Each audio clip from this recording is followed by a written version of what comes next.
চিড়িয়াখানাটি রয়েছে আপনারা দেখছেন এখানে কিন্তু আজকে প্রচুর পরিমাণে ভিড় রয়েছে এবং শত শত মানুষের যে আনাগোনা অনেক মানুষ কিন্তু চিড়িয়াখানার ঠিক সামনে এসে তারা ভিতরে ঢুকতে পারছে না এমনটাই কিন্তু আমরা লক্ষ্য করছি আপনারা দেখছেন। হ্যালো,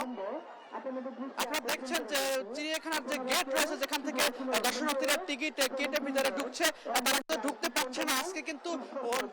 অন্যান্য দিনের তুলনায় যে পরিমাণে ভিড় রয়েছে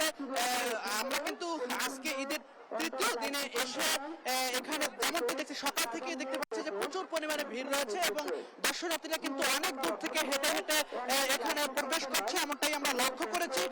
আমরা যদি একটু আপনাদের ক্লোজে দেখানো চাই দেখছেন যে চিড়িয়াখানার ঠিক সামনে যে গেটটি রয়েছে সেই গেটের সামনে কিন্তু এখন হাজার হাজার মানুষে কিন্তু পরিণত হয়েছে এবং তারা এই চিড়িয়াখানার দৃশ্য দেখার জন্য কিন্তু এখানে এসে ভিড় জমিয়েছে এবং টিকিট কাউন্টার যদি আপনাদের একটু দেখাতে চাই যে টিকিট কাউন্টারের সামনে কিন্তু দেখছেন যে এত পরিমাণে ভিড় রয়েছে যে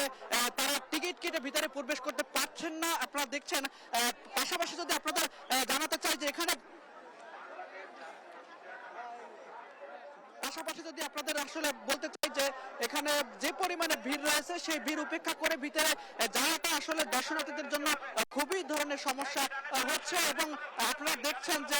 টিকিট কাউন্টারে প্রচুর পরিমাণে ভিড় রয়েছে।